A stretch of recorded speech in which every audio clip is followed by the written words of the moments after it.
السلام عليكم ورحمة الله وبركاته. النهاردة جايين نكمل سلسلة الفيديوهات اللي كنا بدأناها مع بعض، والنهاردة ماشيين في طريق سريع بحيث ان احنا نشوف ايه افضل حاجة ممكن نمشي فيها وايه التصرف الكويس اللي احنا ممكن نعمله. مبدئيا كده احنا اتفقنا لما بنبقى ماشيين على اي طريق سريع ما ينفعش ولا ناخد الحارة اليمين خالص، لان الحارة اليمين دي الطريق البطيء، والحارة الشمال برضه ما ينفعش ناخدها لان الحارة الشمال ده الطريق السريع خالص. يبقى احنا لما بنبقى ماشيين في طريق سريع فدايما بنمشي في الحارة اللي في النص، هي السيفتي بتاعنا.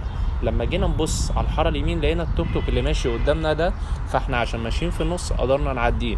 لكن احنا هنا لو كنا ماشيين في الحارة اليمين فكنا ممكن ان احنا نتزنق فيه. يبقى احنا دلوقتي ماشيين في الحارة اللي في النص بسرعة مناسبة للطريق، فمش عاملين مشكلة لحد ولا حد برضه في نفس الوقت عامل لنا مشكلة. لما لقينا الموتوسيكل دوت ماشي قدرنا نعديه بكل سهولة. ليه؟ لان احنا واخدين اصلا من البداية الحارة الصح، احنا ما رحناش اتزنقنا فيه، ما رحناش يعني اتحكينا بيه، ما رحناش يعني وقفنا وراه، ما فيش اي حاجة. هنا العربية دي جت عدتنا من الحارة اليمين، وده كده غلط جدا لان هو المفروض كان يعدينا من الشمال، بس هو غلط في الحتة ديت. كان ممكن الراجل اللي لسه طالع من اليمين ده يزنقه، او كان ممكن هو يخبطه، لان هو دايما اللي بيعدي حد من اليمين ما بيبقاش شايف. زي العربية الزرقاء دي لما حب ان هو يعدينا قدر ان هو يعدينا من الحارة الشمال، ما يعديناش خالص من الحارة اليمين. جينا بصينا في اليمين لقينا في عربيات راكنه، فبرضه انا لو ماشي في الحاره اليمين كان ممكن ان انا اتزنق فيهم. يبقى انا دلوقتي طول ما انا ماشي بالعربيه ولا امشي في اليمين خالص ولا امشي في الشمال خالص، غير طبعا لو في ضروره قصوى.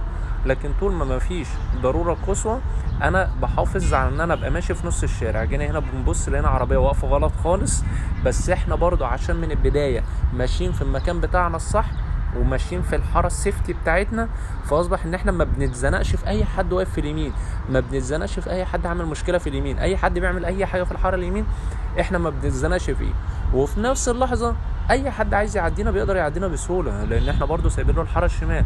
فاحنا ماشيين هنا في طريق سيفتي جدا، او ماشيين بطريقه امان جدا، بحيث ان احنا بنقدر نعدي الناس اللي احنا اسرع منهم، وفي نفس الوقت الناس اللي اسرع مننا بنقدر ان احنا نسيب لهم مكان هم كمان يعدوا منه. فتلاقي ان لو حد جاي سابقني ولا بيزمر لي ولا بيعمل لي اي مشكله خالص، لان انا اصلا مديله طريقه. انا اوريدي اصلا كده طول ما انا ماشي في الطريق انا مديله طريقه ومديله حارته. يبقى انا دلوقتي واخد حاره معينه وملتزم بيها وماشي بيها. زي العربيه السوداء دي، بص جت عدتني ولا زمرت لي ولا اي حاجه خالص. ليه؟ نفس الكلام العربيه اللي عدت دي كمان، بص العربيه اللي جت عدتني، العربيه السوداء جت في النص وهو راح يعديها من قدام. يعني العربيه السوداء جت من على الشمال عدتني انا، وبعد كده رجعت في نص الطريق عشان اللي اسرع منه كمان يقدر يعديه. يعني احنا دايما حتى لو بنعدي حد بنروح في الحاره الشمال نقدر ان احنا نعديه، وبعد كده نرجع في الحاره اللي في النص تاني. لكن ما ينفعش افضل ملتزم بالحاره الشمال، لان مهما كانت سرعتي اكيد مش هبقى اسرع حد في الطريق، اكيد هيبقى في ناس كتير اسرع مني.